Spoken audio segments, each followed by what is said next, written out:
Hello दोस्तों, मैं railway प्लांसु Singh. आज मैं आप लोगों को एलपी सीबीटी 1 का पार्ट 2 लेके आया हूँ, साइंस का क्वेश्चन, जो कि प्रीवियस ईयर क्वेश्चन कोई भी एग्ज़ाम के लिए बहुत महत्वपूर्ण होता है। आइए, ये पार्ट 2 है। हम लोग स्टार्ट करते हैं 10 सेट। ये हम लोग 11वां सेट से स्टार्ट करते हैं।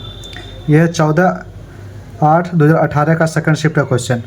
ठीक है दोस्तों, ऑक्सीजन की आपूर्ति पर्याप्त होने पर कौन सी लौ उत्पन्न होती है? तो ये नीली लौ उत्पन्न होती है।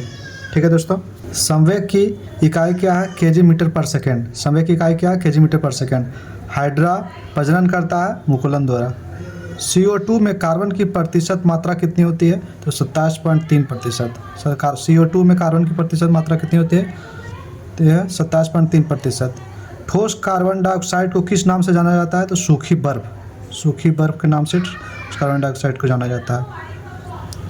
सूत्रीय विभाजन के चरण का नाम बताएं जिसके दौरान विभाजित सेल के गुणसूत्र मध्य रेखा पर स्थित होते हैं, उसे क्या कहा जाता है? तो मेटाफेज। अधातु ऑक्साइड आमतौर पर कैसे होते हैं? तो वो अम्लीय होते हैं। अधातु ऑक्साइड आमतौर पर अम्लीय होते हैं। यदि किसी विलयन से नीला लिटमस लाल रंग में परिवर्तित हो जाता है तो इसका pH स्तर कितना होने की संभावना है? तो 6। तने हुए रबर बैंड में किस प्रकार की ऊर्जा स्थित होती है? तो स्थितिज ऊर्जा। एम्फीबिया पौधों को किस समूह में रखा गया है? तो ब्रायोफाइट। यदि किसी वस्तु द्वारा तय की गई दूरी शून्य है तो वस्तु का विस्थापन कितना होगा? तो विस्थापन भी शून्य होगा। किसे ना तो बनाया जा सकता है और ना ही नष्ट किया जा सकता है? तो ऊर्जा। हमें जो भोजन ग्रहण करते हैं उससे प्राप्त हुई कुछ ऊर्जा किसमें संग्रहित होती है? ग्लाइकोजन में। प्रोपेन का रासायनिक सूत्र C3H8। प्रोपेन का रासायनिक सूत्र क्या होता है? C3H8। सोडियम हाइड्रोकार्बोनेट के गर्म होने पर निम्न गैसों में से कौन सी गैस छूटती है? तो कार्बन डाइऑक्साइड। ठीक है। वृषणों में कौन सा हार्मोन स्रावित होता है? टेस्टोस्टेरोन। गतिशील वस्तु की गतिज ऊर्जा किस पर निर्भर करती है? तो द्रव्यमान और वेग पर। आधुनिक आवर्त सारणी की तीसरी अवधि और 8वें समूह में रखी गई नोबेल गैसों का नाम बताएं? तो आर्गन। कौन सी अस्थायी उत्तक एक पौधे को कठोर और मजबूत बनाता है? स्क्लेरेनकाइमा। ठीक है। किसी एकल आवृत्ति की आवाज़ को क्या कहा जाता है? तो टोन। प्रजनन के लिए फूलों में आवश्यक अंग कौन सा है? पुंकेसर और स्थिकेसर।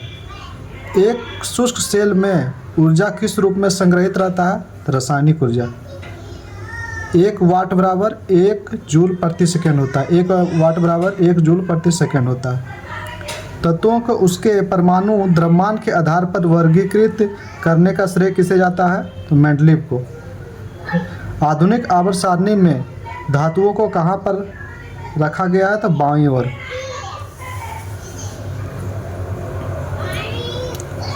किसी परिपथ में विद्युत प्रवाह किसके द्वारा संभव होता है? इलेक्ट्रॉनों की गति। गतिज ऊर्जा किसके बराबर होता है? 12 mv²। न्यूटन का SI इकाई क्या होता है? न्यूटन। उस विटामिन का नाम बताएं जिसकी कमी के कारण अत्यधिक खून बहने लगता है? तो विटामिन K।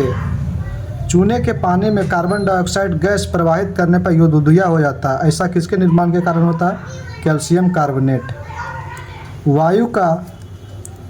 वायु का निरपेक्ष अपवर्तनांक सूचकांक कितना आता है? 1.003। गुण बढ़ता है सोडियम से क्लोरीन तक। 1 नैनोमीटर क्या है? 10⁻⁻⁹ मीटर। वेग में परिवर्तन की दर को क्या कहा जाता है? तो त्वरण। ध्वनि एक यांत्रिक लहर है। यदि कोई वस्तु वृत्ताकार पथ में घुमाई जाती है तो उस पर किया गया कार्य क्या होगा? तो शून्य होगा। रुधिर के जमने में किस खनिज की आवश्यकता होती है? तो कैल्शियम। पौधे में बौनापन निम्नलिखित में से किसके उपचार द्वारा नियंत्रित किया जा सकता है? तो जिबरेलिन अम्ल के द्वारा। एल्यूमिनियम ऑक्साइड प्रकृति में डैश होती है? तो उभयधर्मी। फास्फोरस की परमाणुकता क्या होती है? त्रिपरमाणिक। अंडा अंडाशय से कोख में किसके माध्यम से लाया जाता है? तो डिंबवानी। डैश में प्रचुर मात्रा में सफ़ेद फाइबर पाए जाते हैं, तो सिराओं में।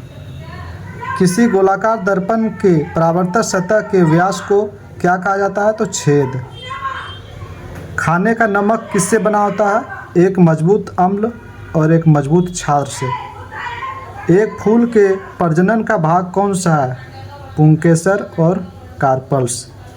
परमाणु संख्या वाला एक तत्व एक क्षारीय ऑक्साइड उत्पन्न करेगा, तो 20। नाइट्रोजन के किस ऑक्साइड को लॉफिंग गैस के रूप में जाना जाता है, N2O। मानव रक्त का पीएच स्तर कितना होता है, 7.0 से 7.8। विद्युत प्रवाह की अंतर्राष्ट्रीय मानक इकाई है एम्पियर। न्यूलैंड की आवर्त सारणी में 10वां तत्व निम्नलिखित में से किसके जैसा दिखता है, तीसरा। जीन आनुवांशिक सामग्री के वाहक हैं। ठीक है दोस्तों, आज यहीं तक रहने देते हैं, फिर तीसरा वीडियो में हम लोग देखेंगे आगे।